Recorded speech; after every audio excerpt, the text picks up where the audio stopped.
Before we continue, subscribe to Racism Story and join thousands discovering stories that challenge prejudice and reveal the truth behind First Impression Next. A black single father carried his sleeping daughter through a revolving door at 11:52 p.m., and the man behind the front desk decided in about 4 seconds that neither of them belonged there. He did not know that decision would end his career before sunrise. He did not know the man in the gray hoodie had signed the check that paid his salary. 3 minutes later, that same clerk handed two cards to a couple who had not even called ahead. Stay with me, this one is worth the whole ride. Marcus Bennett had not planned to stop at the Aldridge Grand that night. He had planned, if you could call it planning, to drive the 41 minutes home from Nashville International, put his daughter in her own bed, and sleep until his body forgave him for 3 months in 4 time zones.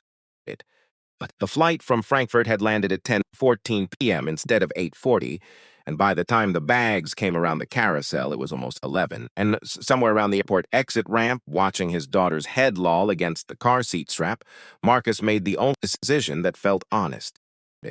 They would stop closer, they would stop here. He knew this building the way a man knows the inside of his own hands.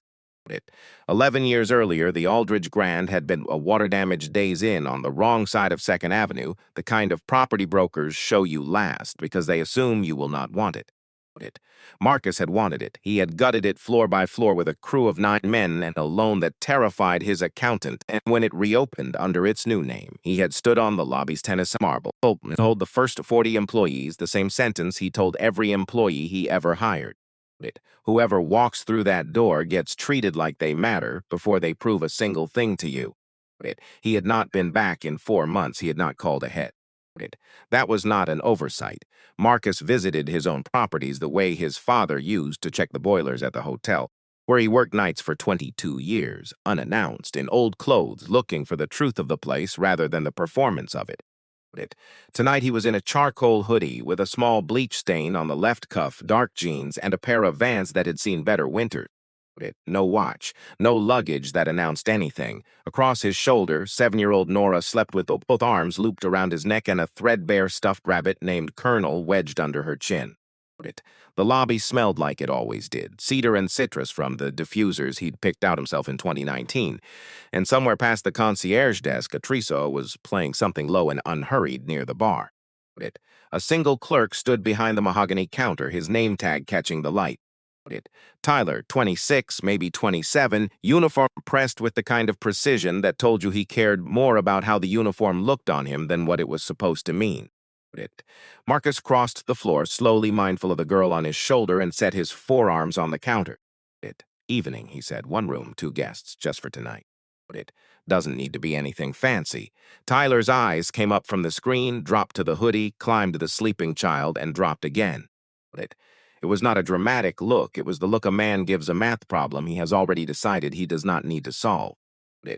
Then he leaned forward and pitched his voice for an audience of exactly the 2 women seated at the lounge bar behind Marcus. Sir, this really isn't the kind of place you can just walk into. Just walk into. He said it slow, the way you'd explain something to a child and let it sit in the air a beat longer than the sentence required. One of the women at the bar turned her head a half inch. I'm asking for a room, he said, even unhurried. That's the whole request. We're fully booked tonight. Tyler's eyes had already gone back to the screen.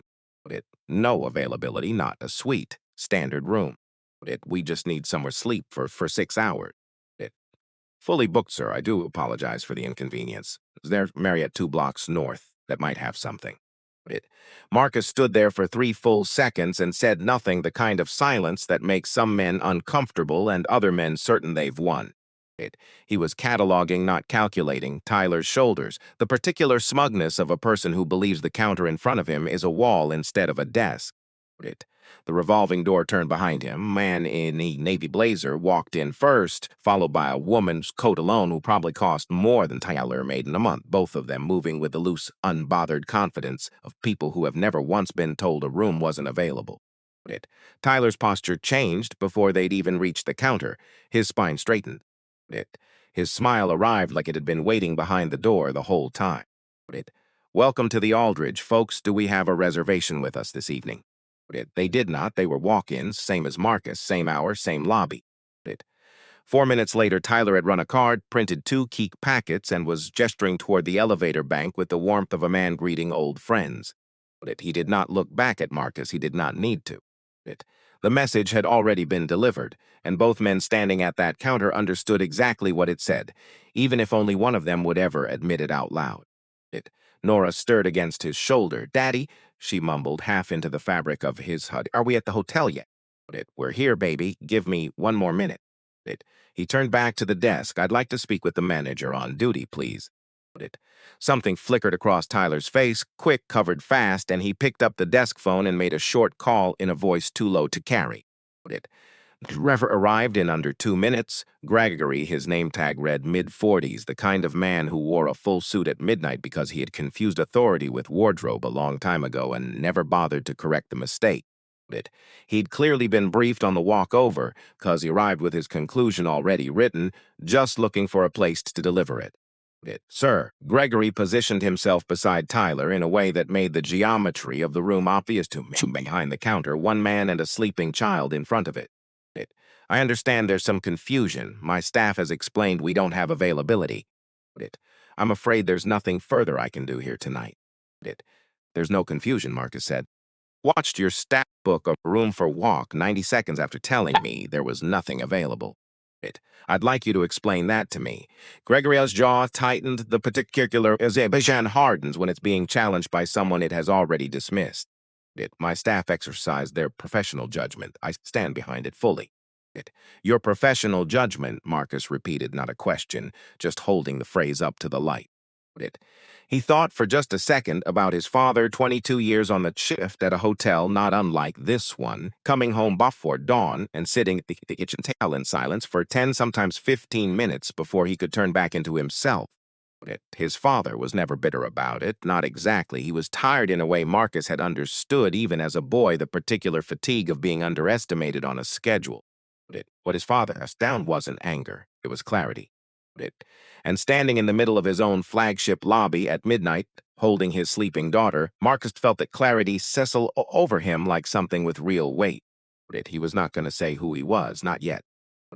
He needed to see how far this went, not to satisfy anything in himself, but because if this was happening here at the property to set the standard for every other property in the portfolio, he needed the full shape of it before he decided what to do about it. "Full name and title, please," she said, "for the record." Gregory gave both flatly, without an ounce of warmth. Marcus noted them, the way he noted everything, quietly, without theater. Then he found a seat in the lobby, settled Nora against his side, and waited to see what came next. He did not have to wait long. Gregory did not go back to wherever managers go at midnight. He stationed himself near the front desk, arms crossed, watching Marcus the way a man watches a stain he can't yet figure out how to remove. Every few minutes, his eyes swept the lobby and landed on the same chair, and every time they landed, his face said the same thing. "You're still here. I'd prefer you weren't." Marcus noticed everything. He noticed Gregory murmur something to Tyler that made the younger man's spine go rigid. He noticed the concierge Wren on her name tags, hands flat on her desk, eyes on paperwork she had stopped actually reading 4 minutes ago. He noticed the couple at the bar had gone quiet, their attention drifting toward him without quite committing to it. The lobby had taken on a specific kind of tension, the tension of people who know something is wrong and are each waiting for somebody else to say so first. Marcus had felt that tension in enough rooms across enough years to recognize its shape on sight. Gregory made his move at 12:41 a.m. He crossed the lobby with the stiff, rehearsed stride of a man performing authority rather than holding it and stopped a few feet from Marcus's chair. "Sir, I've given you some time, and I want to be straightforward with you. This is a private establishment. We've told you we can't accommodate you tonight, and continuing to occupy the lobby after being informed of that isn't something we're going to allow." "I'm sitting in a chair," Marcus said. "I haven't raised my voice. I haven't caused a disturbance. There's no ground here for asking me to leave." "I'm not asking." Something shifted in the room. A glass came down harder than it needed to at the bar. Wren's head came up an inch, then dropped again. Marcus looked at Gregory's face, the total, undisturbed certainty of a man who had never once entertained the idea that he might be wrong, and felt something settle in his own chest that was older and steadier than anger. "Then call security," Marcus said. "I want this on the record." It. Gregory gave a short nod the far end of the lobby where two guards had clearly been staged for exactly this cue. It. They crossed the floor with the patient heaviness of men who had done this before and took up positions on either side of Marcus's chair. That was the exact moment Nora woke up. She came back the way children do, not gradually, but all at once, blinking straight into full alertness, taking in the lobby, the guards, the tension coiled in her father's shoulders, Gregory's expression, all of it in a single sweep. It. She sat up straighter, clutched Colonel to her chest, and looked at the two large men flanking her chair with the frank, unguarded curiosity of someone who hasn't yet learned to pretend she doesn't see what she sees. Then she looked directly at Gregory. "Why are you making us leave?" It. Her voice was clear, unhurried, carrying the way children's voices sounds past her father, past the guards, all the way to the bar, to Rin's desks, to the couple by the elevator who had turned now, openly. It. Gregory didn't answer her. He looked at Marcus instead, which was its own kind of answer. Nora considered that with the methodical patience of a 7-year-old working through a problem that genuinely doesn't add up. If they don't want us here, she said, why do they work here? It isn't their whole job to help people. There was no accusation in it.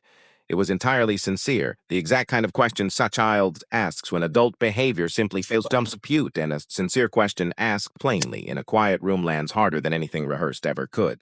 The couple by the elevator had both turned fully now.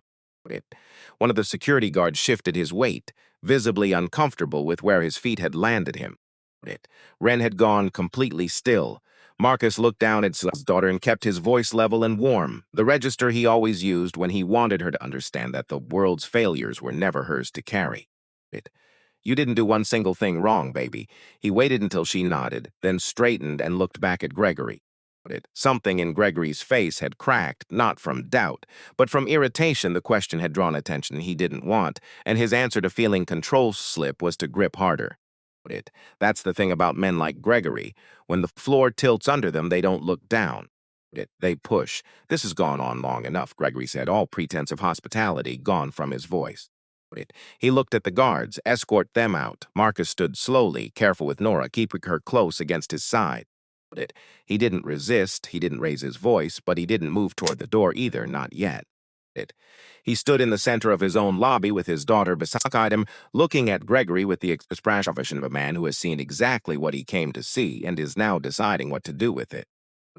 Phones had appeared around the room, not held up, not performed, just angled quietly in his direction.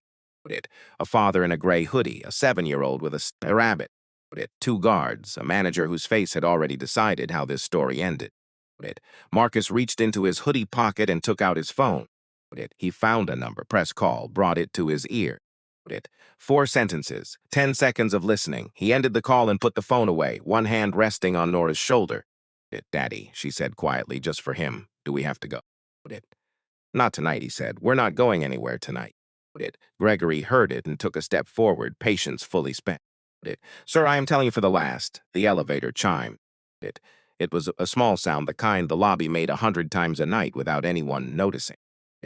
Every person in that room noticed this one. The doors opened and Walter Pierce stepped out, CEO of Bennett Hospitality Group, silver-haired, a dark suit. He clearly had not had time to straighten before coming down. 2 members of the executive team flanked him, moving with the barely contained urgency of people who understand precisely what they are walking into. Walter crossed the floor and stopped in front of Marcus. He didn't look at Gregory. He didn't look at Tyler. He looked at Marcus the way a man looks at someone he has just realized he has personally failed. Mr. Bennett, he said, and the formality in it carried real weight. I'm so sorry you were kept waiting. The lobby went silent, not the movie kind of silent, but the real kind one, sound dying at a time, until nothing was left but the trio's music, which suddenly felt completely wrong for the room. Walter turned to face the front desk. His voice stayed even, which somehow made it worse than shouting would have. This is Marcus Bennett. He is the founder and sole owner of Bennett Hospitality Group. He owns this building. He owns the chairs you're standing next to, and the uniforms you're both wearing, and the paychecks that determine whether either of you is employed tomorrow morning. He let that sit for exactly one breath. I want everyone in this room to be completely clear about what happened here tonight. Tyler gone, the color of the counter he was gripping. Gregory hadn't moved, standing in the middle of the floor with the specific stillness of a man whose entire understanding of the last hour had just been rebuilt from the ground up, with no idea yet how to live inside the new version. It. Nora looked up at Walter, then at her father, then back at Walter. It. She pulled Colonel a little tighter. "Daddy," she whispered. "You know that I'm saying." It. Something in Marcus's face softened all the way through for the first time since they'd come through the revolving door. He pulled her close. "Yeah, baby, I know this man." Nobody moved for a long moment after Walter finished. That was the thing Marcus noticed most, the total absence of motion in a room that had 90 seconds earlier been building towards something loud. Tyler had both hands flat against the mahogany, as if the counter were the only thing holding him upright. The two guards had stepped back without being told to, instinct pulling them away from a situation that had just changed shape entirely. Even the guests recording on their phones had lowered them slightly, caught between the urge to document and the sudden sense that this moment deserved something other than a screen between them and it. Marcus looked around the room, at every face in turn, not with triumph, but with the specific attention of a man taking inventory. Gregory found his voice first, which was either brave or foolish, and turned out to be both. "Mr. Bennett, I want to explain. We had no way of knowing the circumstances. Every sentence started with confidence and ran out of road before it could reach a period." He wasn't lying, not exactly. He genuinely hadn't known who Marcus was. But Marcus had spent enough years in enough rooms to understand that not knowing is the same thing as not being responsible. And somewhere underneath the scrambling, Gregory understood that too, which is exactly why none of his sentences could find their ending. Marcus let him run out completely before he spoke. "You're right," he said. "You didn't know who I was. That's the entire point." His voice carried across the lobby without effort, because everything else had gone quiet enough to let it. "Everything you did tonight, you did because you looked at me and decided I wasn't worth the standard, not because of a single thing I said or did, because of what I looked like walking through that door. And you did it in front of my daughter." Gregory opened his mouth. Marcus kept going. "Unhurried, my father worked host security for 22 years. He came home every night carrying something that never fully left him, the weight of being dismissed by people who'd already decided, before he opened his mouth, that he didn't matter. I built this company because I believed that didn't have to be how the world works. That the person walking up to your front desk deserves dignity before they've proven anything to you. Not after you've checked their clothes and decided whether they belong. Before, he turned to Walter, who gave a short nod. You didn't just fail one customer tonight," Marcus said, looking back at Gregory. You've every single person who has ever walked through a door like this one and been made to feel small. And you did it in front of my daughter. 3 days later, at a scheduled review with Bennett Hospitality's legal and HR teams, 3 former employees of a different Aldridge property, one in Memphis, 2 in Louisville, came forward with near-identical complaints against Gregory from an earlier posting, complaints that had been quietly closed without action under the previous regional director. A Memphis housekeeper named Diane Whitfield described what being written up for appearance issues the same week 2 white housekeepers with looser dress code violations received no note in their file at all. A Louisville doorman named Isaiah Carter recalled a night Gregory told him not to hold the door too long for a party he deemed unlikely to tip. A former overnight clerk, Priya Shaw, described being moved off the desk during a VIP stay because Gregory said the guest would be more comfortable with someone else at the counter. None of the 3 had filed anything formal at the time. All 3 had simply assumed nothing would come of it. Gregory attempted one more sentence in the lobby that night. It didn't get far. "Gregory," Marcus said quietly, "you're terminated effective immediately." He looked at Walter, who stepped aside to make the call to HR. Gregory's face settled into something gray and inward. Whatever argument he still had left in him, he chose not to spend it. He straightened his jacket once, the small automatic gesture of a man trying to hold onto the land-tacked piece of his own dignity, and walked toward the back office without another word. Tyler was next. Marcus crossed to the front desk slowly, giving the younger man time to see what was coming. "You made a choice tonight based on how someone looked," Marcus said. "I want you to sit with that, not with what it costs you professionally, but with what it actually means to be on the other side of it." His voice stayed even, not unkind. "I'm not ending your career here. But you're going into a full retraining program, not skills-based, values-based. It. You're going to spend real time understanding who this work is actually for. It. If you come out the other side and still want to be here, the door stays open. But this cannot happen again. Not, Tyler nodded. It. It was a small movement. It was real. Marcus walked to the concierge desk where Wren had stood motionless through the whole exchange, hands flat on the counter, wearing the particular tension of bracing to be blamed for something she didn't do. It. You saw it, he said, quiet enough that it was only for her. It. You knew something was wrong and you couldn't say anything. It. I understand why the structure here made that hard, and that's a failure of leadership, not of character. It. Wren opened her mouth to apologize, and he kept going before she could. It. But I watched you tonight, the way you tracked what was happening. It. Something in you already knew where the line was, even when you couldn't cross it. That matters. Starting tomorrow, you're moving into a supervisory role in guest services, because I need people in positions where they can actually act on what they already know is right. Wren's expression moved through several things before settling somewhere between relief and resolve. I won't let you down, I know, Marcus said simply. He turned to face the room. The remaining guests were watching him openly now, no pretense, no phones raised, just people waiting to hear what came next. I've been building hotels a long time, he said, without preamble, the way he'd learned to speak when a thing didn't improve with decoration. And the one stance I have never negotiated is this: every person who walks through our doors gets treated with respect. Not based on what they're wearing, not based on what they look like. Not based on whether they seem at a glance like they belong in a place like this. Every person, every time, no exceptions. He looked around the marble floor. His own father had never once been allowed to walk across as anything but an employee. If anyone here can't commit to that, I would genuinely rather you find somewhere else to work. Not as a threat, just as the truth of what this company is. The room held the words for a moment. Then Aurora, who had been standing beside her father, followed it with Colonel tucked under her arm and the serious focused expression of a 7-year-old determined to understand the world correctly, looked up and tugged once on his hand. Daddy, she said, can we get a room now? I'm really tired. It moved through the lobby like something finally released, not quite laughter, but close enough to it, the sound a group of people makes when tension finally finds somewhere to go. Even Walter pressed his lips together against a smile. Marcus looked down at his daughter and her worn rabbit and her total, uncomplicated sincerity, and felt the thing sit in his chest since 11:52 p.m. finally shift.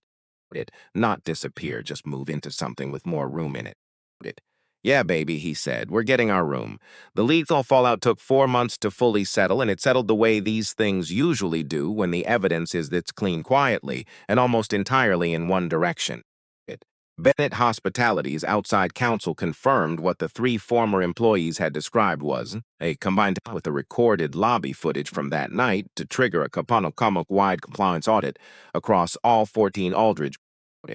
2 additional managers at other locations were placed on leave within that audit.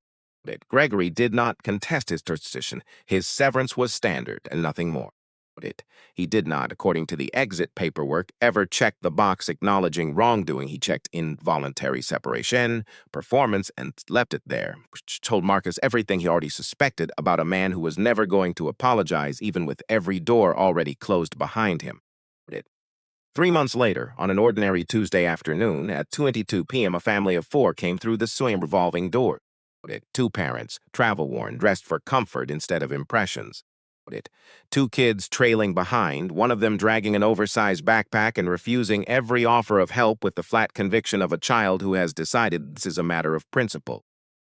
Wren was working the front of house. She crossed the lobby to meet the family before they'd even reached the desk, introduced herself by name, and asked how she could make the stay easy. She didn't glance at their shoes or their luggage. She looked at the tired eyes and the stubborn 8-year-old and smiled the way people smile when they actually mean it. Within 2 minutes, the parent's shoulders had come down an inch. Within 5, even the kid with the backpack let carry it for him. In the far corner of the lobby, Marcus stood with Nora beside him, in for a scheduled property review this time, wearing a plain jacket instead of a hoodie, though Nora had insisted on bringing Colonel anyway. They'd been standing there 10 minutes, and Marcus hadn't announced himself to the floor yet because he'd wanted to watch this part first, the ordinary, everyday version of the thing he'd spent a whole life trying to build. It. Nora watched Wren lead the family toward the desk, watched the kids light up at something Wren said that made them laugh. It. She looked up at her father. Is that what it's supposed to look like? It. Marcus watched the tired parents exhale, watched the boy finally let go of his backpack strap. It. Yeah, he said, that's exactly what it's supposed to look like. It. Nora considered that with the quiet thoroughness she brought to most things, nodded once, tucked Colonel under her arm and reached up to take her father's hand. It. They stood together in the corner of the lobby he had built with his own 2 hands and 11 years and a loan that terrified his accountant, watching the place finally become what he had always meant it to be. It. Every person deserves to be treated with dignity before they prove anything, before they show you what they have, before you decide whether they belong. That's not just good business, that's just what's right. If this one stayed with you, hit subscribe and stay a minute longer. It. There's another story waiting right after this. Glamour, this story is a work of fiction created for entertainment and educational purposes only. It. All characters, names, businesses, and events depicted are entirely fictional and do not represent any real person living or any actual establishment. It. Any resemblance to some persons, organizations, or events is purely coincidental. This content is intended to explore themes of human dignity, workplace ethics, and social justice through narrative storytelling. It does not make factual claims about any individual, company, or institution.